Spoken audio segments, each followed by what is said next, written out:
So one thing that I haven't reviewed in this channel is an AMD powered laptop, but that changes today because I have with me here the Honor Magicbook 2019. This is the Ryzen 5 3500U model. It has 8GB of DDR4 dual channel RAM, and my particular model has a 512GB SSD in it. There are other models that are slightly cheaper with a 256GB one. The screen is a 14-inch IPS anti-glare panel. They've apparently made some changes over last year's model. They've improved the speakers and the fingerprint reader that's incorporated in the power button. So let's take a look at it. So I bought this one here from Trading Shenzhen, and I ordered DHL Express shipping to get it in quick here for you guys. Now beware of this, if you go with the express shipping, then you're going to have to pay, of course, taxes. So 83 euros I had to pay on this one. So they definitely have not gone with flash packaging at all here. I can see that the sellers added an adapter here for me, so that'll be US to Euro. Let's get it out of the box. Feels reasonably light. So we just got what looks like an instruction manual right here on a Magicbook 2019. Of course, it's going to be all in Chinese, as well as the operating system. So it's going to have Windows 10 in Chinese. And just two more items were included in the box. We have the Type-C charger, which is rated to 65 watts, and then our Type-C to Type-C cable. So the laptop is a light 1.45 kilos. This is in fact lighter than a lot of the Gemini Lake laptops that I look at. So the total travel weight, let's take a look at that, is 1.64 kilos. Now the laptop is 16 millimeters thin. If I include the rubber feet on the rear, that brings it up to 21 millimeters. This laptop is completely made out of alloy, and it does have a matte finish to it. Pressing on the lid here, there's a tiny little bit of flex, and good to see they've just gone with the Honor name right there and not a backlit logo.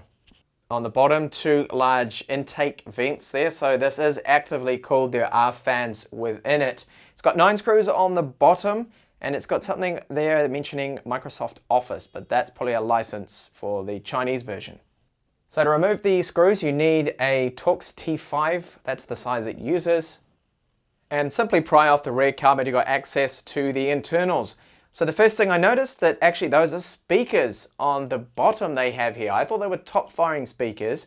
Now when you have a look at the battery, it is a 58 watt hour battery, so hopefully battery life is going to be good on this.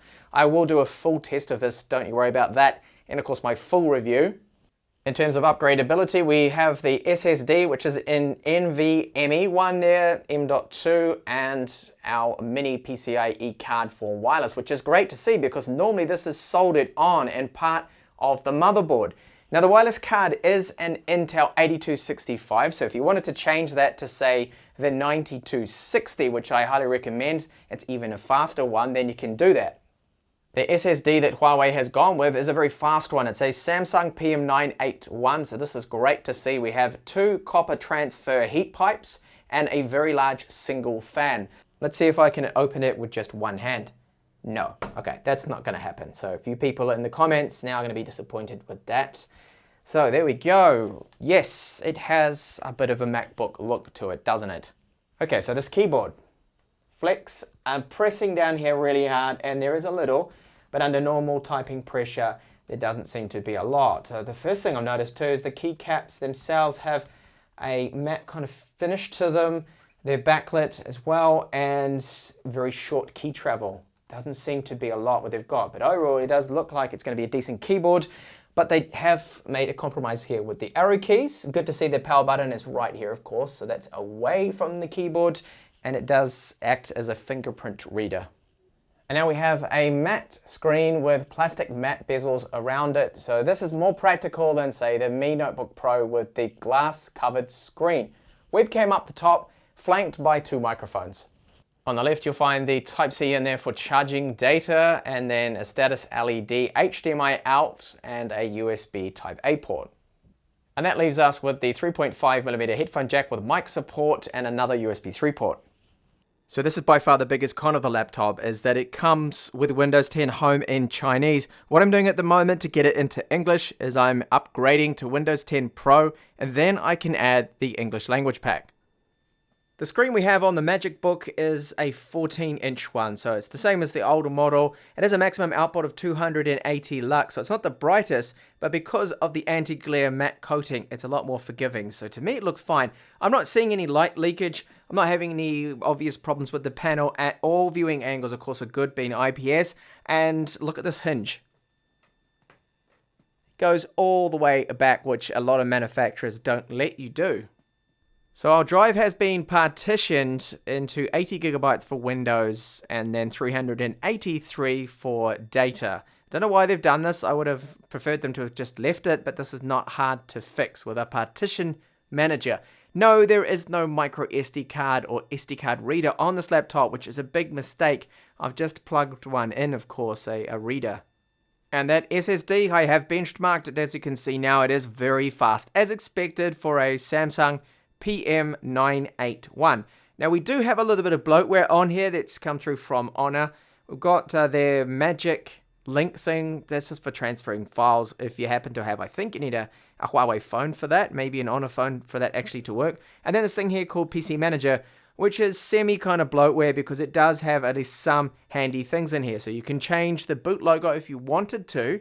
I don't see why you would. I would leave it on the one, of course, that's just all in English. You've got PC hardware check. Manage drivers is where it is practical. That's really about it. Customer service, well, that's not going to work unless you're in China. So really a little bit on the bloatware side, but here's where, of course, we can get updated drivers for everything.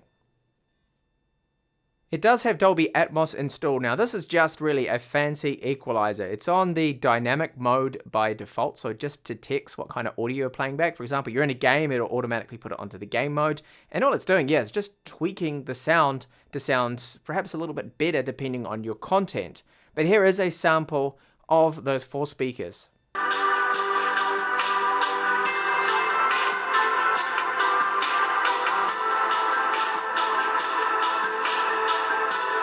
So the volume is definitely there. It's a lot louder than especially a lot of the cheaper laptops that I look at, but it doesn't really have good lows at all. In fact, you can hardly hear any bass coming through those speakers. There's just a bit of it. It's there, but they are certainly not better speakers than Xiaomi's Mi Notebook Pros. And one more benchmark, so I had to test this out. This is Geekbench 4, and a little disappointing here. It comes out a lot less than the Intel, the Core i5-8250U. That's the 8th Gen one. That is inside the Mi Notebook Pro. If you take a look of what that gets, so that gets about 4,000, just over 4,000 actually, with a single core score, and about 13, almost 14,000 multi-core. So we are falling quite a bit behind here. I expected that difference to be a lot closer there. I don't think I have anything going on in the background as well. I've been checking, and my CPU use was pretty much idle as well. Now take a look at the RAM. One other thing I wanted to point out as well, that they have dedicated 1.1 gigabytes to the GPU, so we only have 6.9 gigabytes available to Windows 10. And this is our OpenCL score, which is about 10,000 points less than the NVIDIA MX150 found, for example, in the Mi Notebook Pro.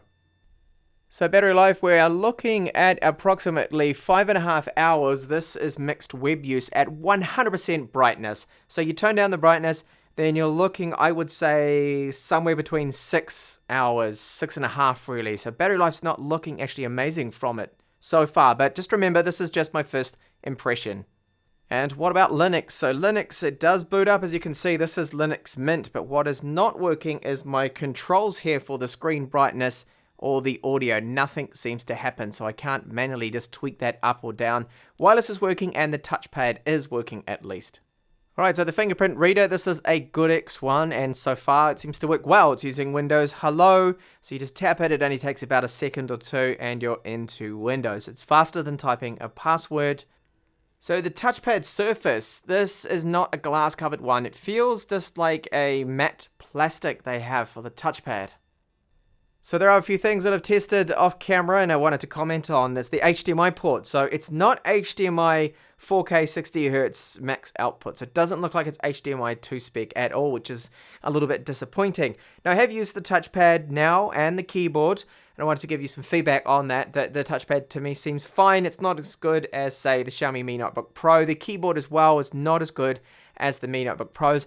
It's got shorter travel on it. The quality of the keycaps is very good. The backlighting is not as bright. You can see it's actually on at the moment, It doesn't stand out a lot, but it doesn't have any light leakage underneath those keycaps, which is good. The overall build quality of the laptop is very good. There's no rough, sharp edges on it anywhere. They've used premium materials with the alloy they've gone for. The weight of it, 1.47 kilos, is definitely a lot lighter than Xiaomi's Mi Notebook Pro, which weighs almost 2 kilos. It's rather heavy. And then the screen.